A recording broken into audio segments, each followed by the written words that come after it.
You have finally landed your dream job and received your first paycheck. Or perhaps you've already spent your first few paychecks and now you're wondering what to do with that money. The earlier you can implement good money habits into your life, the better off you're going to be financially. Financial literacy was unfortunately the one thing we didn't learn in school. And in my opinion, it could have probably replaced a few of the other courses. But hey, what do I know? There is a lot of information out there and it can be so intimidating to start. So I'm going to simplify that in the best way that I can. I'm going to make this into a two-part video, the what and the how.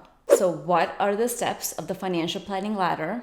And how do we actually implement these steps in real life? If you're new here, I'm a certified financial planner and a trust and estate planner. I've worked in the personal finance industry for over a decade, and I've worked with many young couples and individuals and helped them start their financial journey and feel more confident about handling their personal finances. And I want to share those tips with you. So welcome back, or welcome to Tea with Aditi, and let's dive right in. Number one, setting up an emergency fund. I know this is a boring way to start, but as humans, we have a need to feel secure in all aspects of our life. The idea for the emergency fund is that if there were an emergency, you don't want to start swiping those credit cards and racking up those credit card bills. So start with saving for the bare minimum 1 month of the basics, which is your rent, utilities, gas, food, whatever it is for you, and then work your way up to saving for 3 months. Now, some professionals might tell you to save for 6 months of an emergency fund.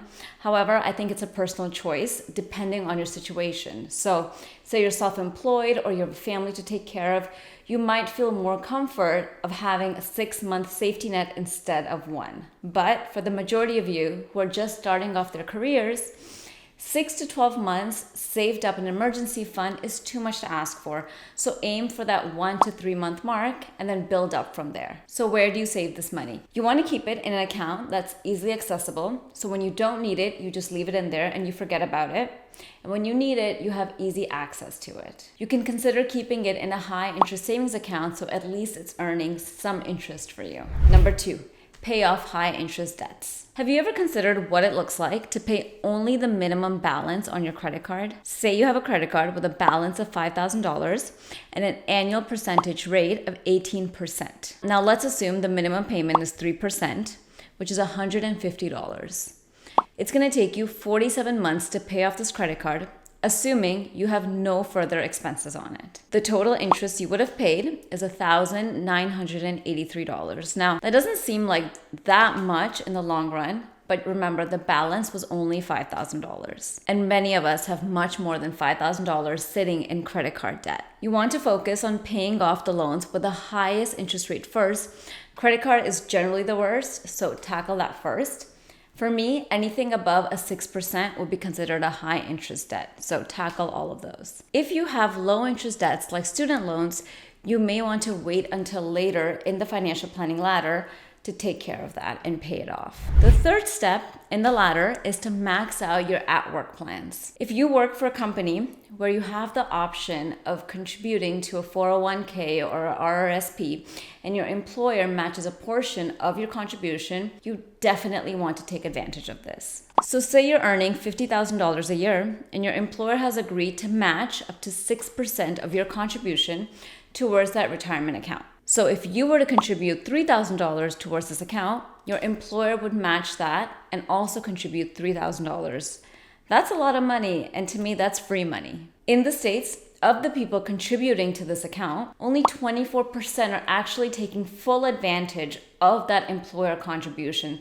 To me, that's wasting free money that you would receive towards your retirement. Number four, start contributing to tax-advantaged accounts. After you've taken advantage of the at-work plans, you want to contribute and max out your tax-advantaged accounts. So that's the 401k and the Roth IRA in the US, and the RRSP and TFSA in Canada. The reason I say you want to max out these accounts is because there is a limit as to how much you can contribute to these accounts annually. The benefit of these accounts is that any growth within the account is tax sheltered, meaning that you don't have to worry about any dividend income, interest earned, or any capital gains that you earn within the year. Whereas in a regular taxable account, you would have to worry about paying taxes on any income earned within that year. I often hear people say Someone told me that when I make withdrawals from the RRSP account, I have to pay taxes on anything that comes out of the account. While this is true, it really upsets me because it's not the full picture,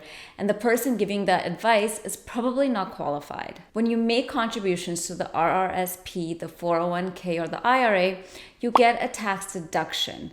So if you make a contribution of $5,000, that lowers your income by $5,000, and as a result, you pay less tax on lower income. Now, in retirement, when that money has all grown and now you make withdrawals from that account, well, anything that you withdraw, you pay income tax on. So yes, there may be some situations where these accounts might not be beneficial for you from a taxation perspective.